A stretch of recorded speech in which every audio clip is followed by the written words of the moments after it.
What is going on, guys? Thank you for joining me. Welcome back to another episode of Creating Legacy with FC United Manchester. So, before we get into today's game, there is no live comment in today's game.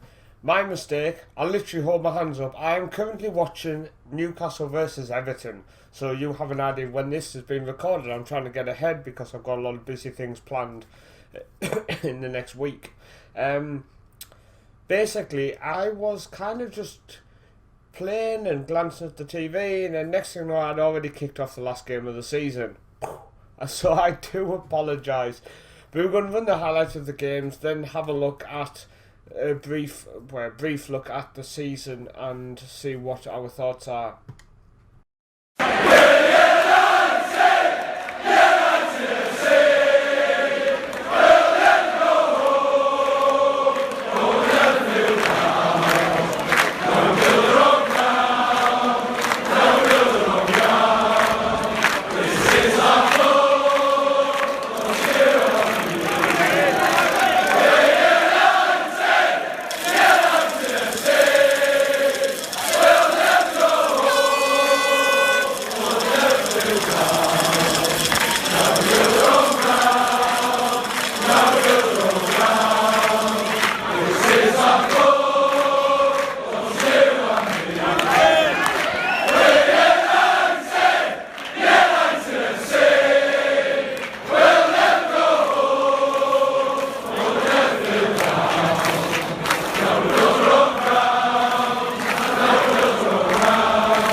So guys, that is the end of the season, and as I say, unfortunately there's no live com today due to my cock up, but what I would say is we were already safe before the game, so it was pretty pointless game, not pointless game, but where we got a point. I'll let myself out. Yeah, I mean, obviously later on today we're going to have the end of season review. We're going to detail on all the players. But all in all, you can see we had quite a poor run near the end of the season. It's definitely something that needs to be improved. We finished the season in 18th. We finished 8 points clear of the drop, which is better than expected. We were expected to just battle bravely. Average rating-wise, Kevin Pettifer finished top average rated player in the league. Joined on man of the matches as well. That's insane. Players like this I'm going to be checking out. He's on loan for Chef Wed, but can I get players like this in? Can I get them in next season, for example? Top assist person, 23 assists in the season is just unbelievable. And first side only came 6th as well. In terms of our squad, let's just go through this. So top goal scorer finished with McPartland. Behind that was Billy Waders, who is with us next season, new contract signed. Bram Ellison and Kevin Pettifer in 3rd place respectively joined, and then Arnie actually sneaking with 5 goals near the end of the season. I mean, this guy was just a revelation coming in on a free. What else is Bram signed a new deal, another 3-year contract with the potential to give another 3 years, so could possibly for another 6, which will take him up to the age of 31, which is what I want. No matter how, if we're in the Premier League in 6 years, I still want him in the squad, even if he's just coming off the bench and stuff.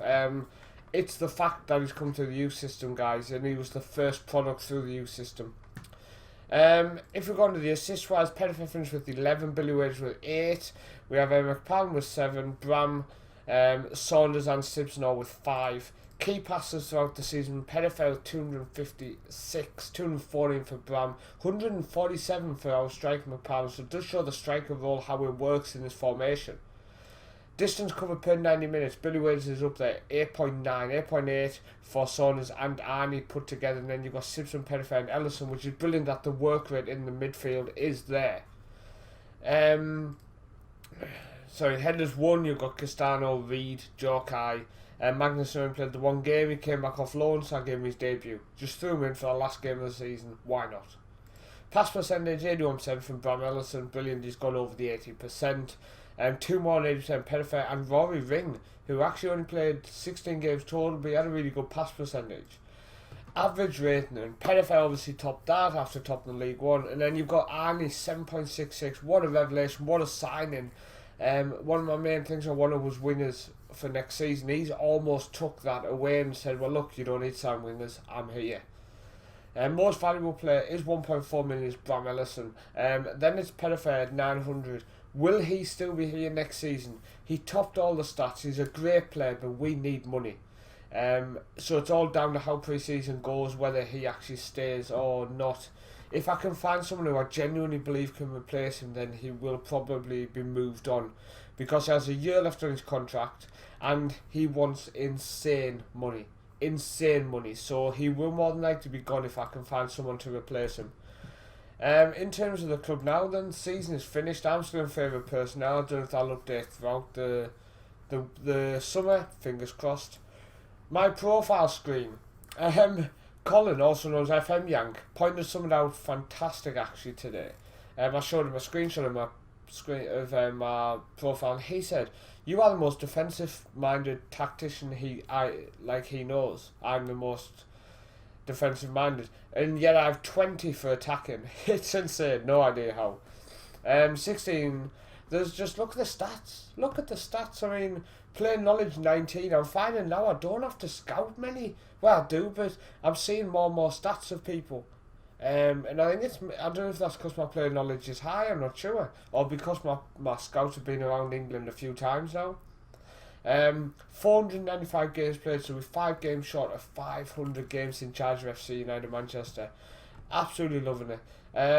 Best opinions: Di Canio, no chance. Craig Harrison, Steve Cottrell, Dennis Green, I have no idea who that guy is. Worst is Ian Holloway. I quite like Ian Holloway, I find him amusing, so I'm quite disappointed that's on there. But Yeah, I'm thinking most of our staff are going to stay. As you see, we've still got the best staff in the league. We've got 14 coaches now, guys. Probably something we're going to look into because we spend a fortune on coaches. But like Danny Lynch, he's been with us since 2016 now as our assistant. But we're doing well. We're meeting expectations, which is what I want. But that's the end of today's episode, guys. And as I said, later on today, because this episode is going to be released at about lunchtime. So later on today, there'll be the review episodes. I don't think that justifies going on its own day. Just it's probably going to go out every season now. The review will be later on.